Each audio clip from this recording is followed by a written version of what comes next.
नमस्कार विद्यार्थी मित्रांनो, मागच्या काही व्हिडिओ लेक्चर्स मधून आपण आपल्या दुसऱ्या चॅप्टरला सुरुवात केली होती, ज्या चॅप्टरचं नाव होतं इलेक्ट्रोकेमिस्ट्री। विद्यार्थी मित्रांनो, आजपर्यंत इलेक्ट्रोकेमिस्ट्री या टॉपिकच्या मागच्या काही व्हिडिओ लेक्चर्स मधून आपण बरेचसे पॉइंट्स बघितलेले आहेत। तेच पॉइंट थोडंसं रिवाइज करूयात आणि मग आजच्या लेक्चरला सुरुवात करूयात। काय पाहिलं आपण इलेक्ट्रोकेमिस्ट्री या चॅप्टर मध्ये? सुरुवातीला आपण पाहिलं what is mean by electrochemistry.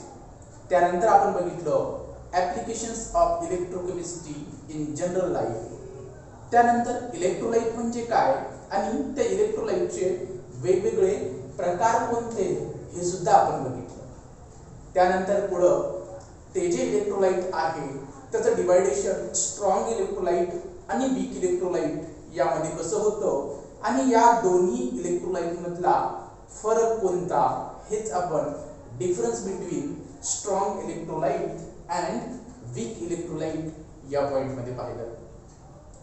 हा संपूर्ण पार्ट बघितल्यानंतर आपण एका नव्या कन्सेप्टला सुरुवात केली आणि तो कन्सेप्ट कोणता तर फॅराडेज लॉज ऑफ इलेक्ट्रोलायसिस। एका ब्रिटिश सायंटिस्टनं इलेक्ट्रोलायसिस प्रोसेसचा अभ्यास केला आणि स्वतःचे दोन वेगवेगळे नियम मांडले, लॉज आपल्या पुढे ठेवले आणि त्यालाच आपण first law of Faraday and second law of Faraday असं म्हटलं। हा संपूर्ण भाग बघितल्यानंतर आपण फॅराडेज लॉज मध्ये ज्या काही डायग्राम काढल्या होत्या त्याच्यामध्ये तुम्हाला इलेक्ट्रोड किंवा एका सेलची अरेंजमेंट केलेली पाहायला भेटली। तोच सेल कशा प्रकारचा असतो किंवा सेल म्हणजे एक्झॅक्ट काय, सेलचे वेगवेगळे प्रकार पडतात का, हे आज आपण आजच्या लेक्चरच्या माध्यमातून पाहूयात। So let's begin today's lecture. The point of our today's discussion is nothing but what is meant by cell and its different types. विद्यार्थी मित्रांनो, सेल म्हणजे काय हे आपण सुरुवातीला चॅप्टरच्या बघितलं होतं आणि त्याच्यामध्ये म्हटलं होतं cell is nothing but it is one of the electrical device. It is one of the electric device which converts chemical energy into electrical energy. So cell is nothing but it is one of the device. हा एक electrical device आहे जो chemical एनर्जीचं conversion electrical energy मध्ये करतो। So let's cell is nothing but it is one of the electrical device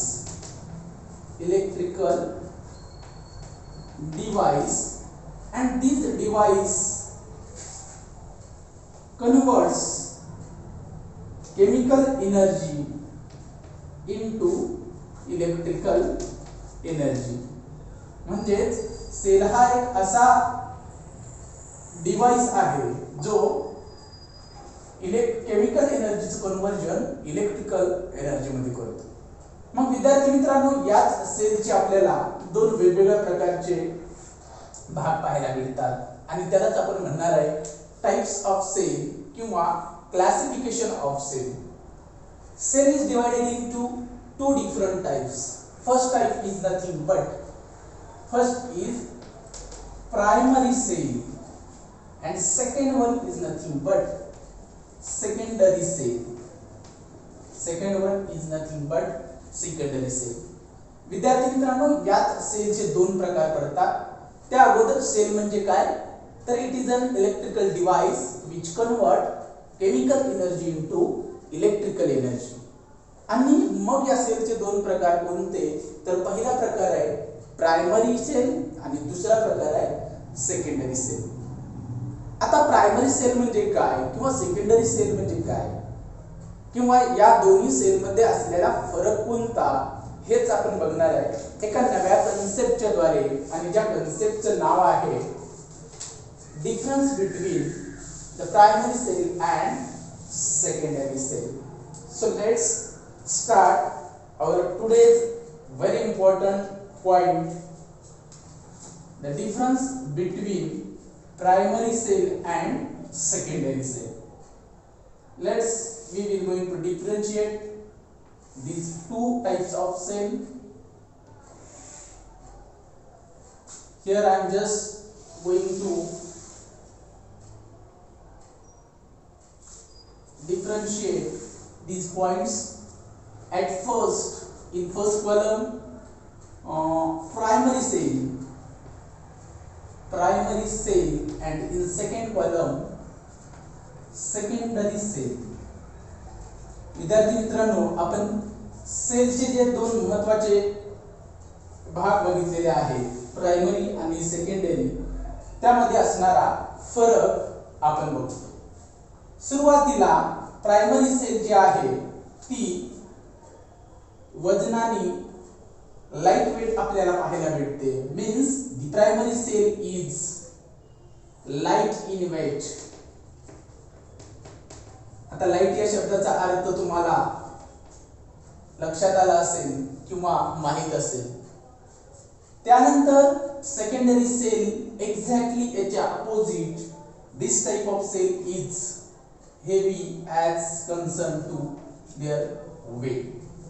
This cell is heavy as concerned to the point weight. Second one is nothing but the lifetime of primary cell. Lifetime of primary cell is very short. म्हणजेच या सेलचं आयुष्यमान जे आहे ते कमी आहे. म्हणजेच हा sale टिकण्यासाठी कमी कालावधी असतो. तर सेकंडरी सेलचा जो लाइफ टाइम आहे तो आहे life time of secondary cell is nothing but very long. म्हणजेच वापरामध्ये आपल्याला सेकंडरी सेल जे असतात ते खूप काळ टिकाऊ धरून राहतात. त्यामुळं यूज करण्यासाठी आपल्याला सेकंडरी सेल हा अत्यंत महत्त्वाचा. तिसरा महत्त्वाचा पॉइंट आहे, this cell cannot recharge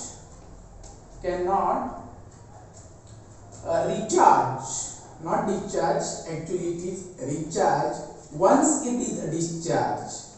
म्हणजेच या सेल मधली ज्यावेळेस एनर्जी एंड होईल त्यावेळेस आपण ती एनर्जी पुन्हा त्याच्यामध्ये स्टोर करू शकत नाही. म्हणजेच प्रायमरी सेल आपण पुन्हा रिचार्ज करू शकत नाही. आणि तिसरा महत्त्वाचा पॉइंट आहे सेकंडरी सेल मध्ये, सेकंडरी सेलचे जे ऍडव्हान्टेजेस आहेत ते भरपूर आहेत. सेकंडरी सेल आपण रिचार्ज करू शकतो म्हणजे याच सेल मध्ये आपण एनर्जी स्टोर करू शकतो. आतापर्यंत जर आपण बघायला गेलो तर सेकंडरी सेलचे जे ऍडव्हान्टेजेस आहेत ते खूप आहेत. कारण का, पहिल्या पॉइंट मध्ये त्याचं वेट फक्त हेवी आहे, वजनाने तो जड आहे, पण त्याचा लाइफ टाइम बघायला गेलं तर लॉंग आहे. म्हणजे दीर्घकाळ टिकण्यासाठी आपल्याला सेकंडरी सेल उपयोगी पडतो. ज्यावेळी त्या सेल मध्ये चार्जिंग पूर्णपणे संपेल त्यावेळेस आपण त्याला चार्ज करू शकतोय. त्यामुळे सेकंडरी सेल आपण नंबर ऑफ टाइम रियूज करू शकतोय, पुन्हा त्याचा वापर करू शकतोय. पण प्रायमरी सेल जे आहे त्याचा वापर आपण पुन्हा करू शकत नाही. चौथा महत्त्वाचा डिफरन्शिएट पॉइंट आहे, या सेल मधली जी रिएक्शन आहे, ती रिएक्शन आपल्याला रिव्हर्सिबल डिरेक्शनने पास होत असलेली दिसते.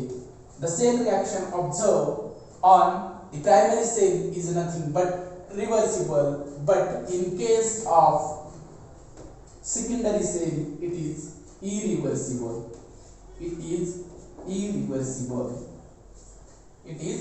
irreversible. त्यानंतर पाचवा जर पॉइंट बघायला गेलं तर प्रायमरी सेल मध्ये आपल्याला कॉस्टचा विचार करायला गेला तर प्रायमरी सेलची जी कॉस्ट आहे, कॉस्ट म्हणजे काय तर त्याची किंमत, cost of primary cell is low and cost of secondary cell is high. साहजिकच आपण बघत असताना अनेक जे फीचर्स आहेत, जे ऍडव्हान्टेजेस आहेत ते सेकंडरी सेल मध्ये आपल्याला पाहायला भेटतात.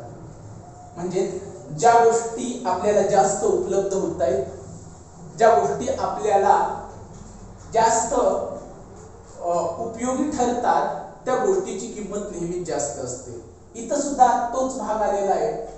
या प्रायमरी सेल मध्ये मिळणारे जे फीचर्स आहेत ते कमी आहेत आणि सेकंडरी सेल मधून आपल्याला ज्या काही गोष्टी आहेत उपयोगाला येणाऱ्या त्या जास्त आहेत. त्यामुळं त्या कॉस्टची जर विचार करायला गेला तर सेकंडरी सेलची जी कॉस्ट आहे ती जास्त आहे.